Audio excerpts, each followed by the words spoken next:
during as the governor of Anambra State. So, invariably,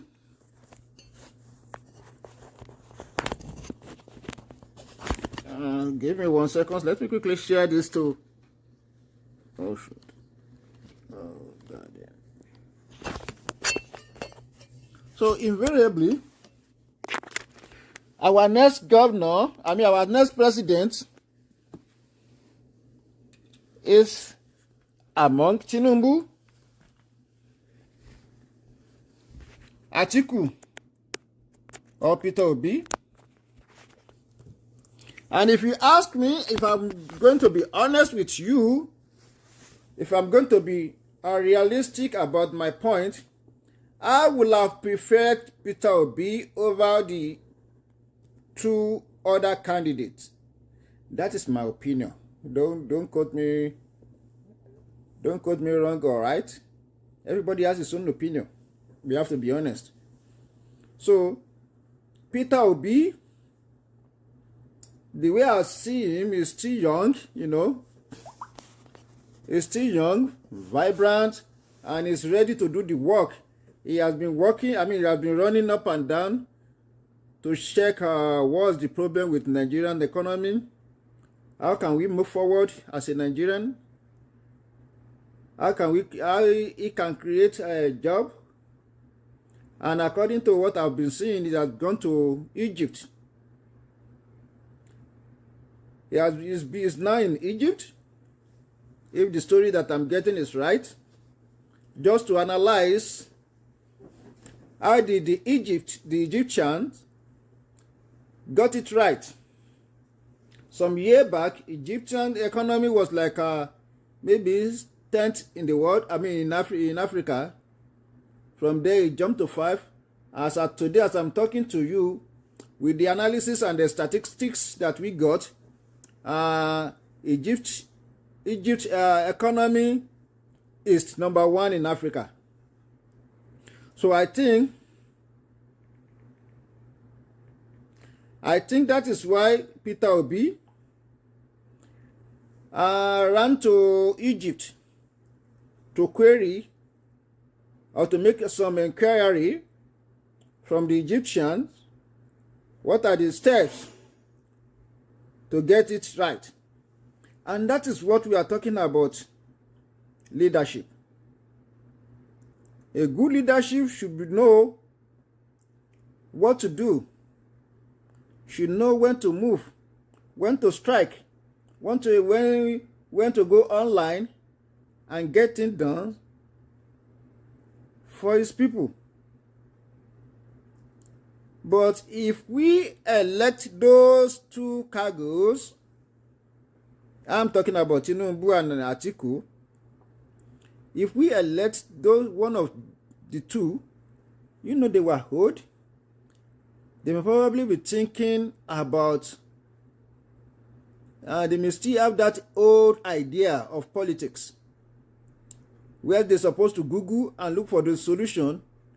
They may be looking for one advisor that doesn't even know what is going on. Where they're supposed to sit down, delegate, they may probably be there sleeping. Where they're supposed to stand up and take action, they may probably be there waiting for somebody to kick them in the bottom before they come out and say 1 or 2 things. You can, for a good example, is just the NSAS situation, whereby it took Buhari about, let me just say, 2 to 3 days, if not more than that, before Buhari finally came out to say 1 or 2 things. But when we have a good president, a very reliable one, a very determined one, immediately the NSAT situation occurred, he or she will have come out to address the nation. But in the case of Buhari, it seems people have to gathered and started begging Buhari, Buhari, can you just come out and say something to the people? Can you just come out and say one or two things to the people? And if you look at what Buhari said on that day, we can hardly pick a point. You can hardly pick one or 2 points. Because to be honest with you, I don't really get anything from his message on that day. I'm talking about Buhari's message after the NSAS. I didn't get a single message from Buhari. All I'm hearing is somebody is just talking without no basis. It's like somebody is talking without any direction. And that is what I can see on that day during Buhari's speech to when he addressed the NSAS. So, now what are we talking about? So when you see the two of them, I'm talking about Atiku and Tinubu, you can see that the action, the higger of like go get it, you know, the motive that no, I want to fix this nation is not there. The only motive I saw in Tinubu and Atiku is, I want to be the president, no matter what. I just want to be the president. I don't mind what it takes to be the president, but I just want to be the president. That is what I can think of between Tinubu and Atiku. I'm not condemning both of them. Please don't quote me wrong.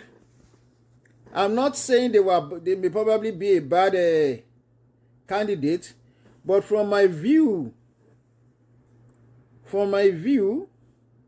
I don't think two of them. I don't think two of them is qualified to rule this country. I don't see it. You know, there's one way that when you see somebody that really wants to do this job, you will know from his character, from his action, from his doing or are doing.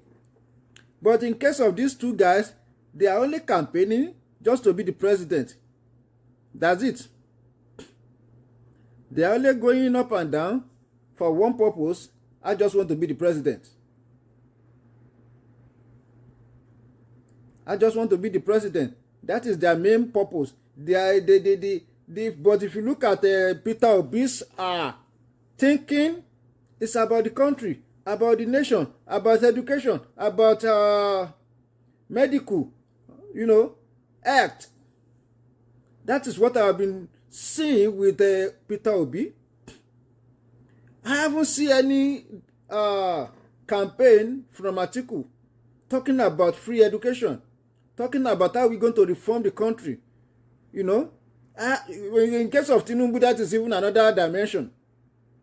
They only come and sing, call Wasiu to sing, and after that, he will probably say one or two words that that is meaningless.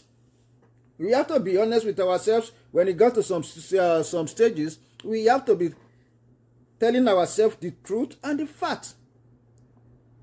The fact being that Tinubu or Atiku has been bribed their way up, has been bribed the delegates, all the party leaders, and so on and so forth. That has given you enough clue that these people, though we may be wrong, that these people are only interested to be the president. And when you are interested to be the president and you don't give the analysis how you're going to rule, it is very bad for a country. Look at Buhari, for example. Some of you might have been hearing Oshekini Olule, Oshekeji Olule, that turns to a series of lyrics, and the skits guys use it to do their shows. And at the conclusion of that, he said Buhari is no more interested to be the president. He was forced. So when Buhari got to the post of presidency, he doesn't have any idea what to do anymore. He doesn't have any clue. During the campaign of Buhari, Buhari never gave us any tangible thing that he's going to do in the office. The people that campaign for Buhari, they may tell you, if Buhari get there, he's going to stop corruption. If Buhari get there, he's going to do this and that. But Buhari himself never come out and said, I'm going to do this, I'm going to do that, I'm going to do this and that. So, when eventually Buhari was given the ticket and he became the president of Nigeria, he doesn't have any clue. He was there as a figurehead president.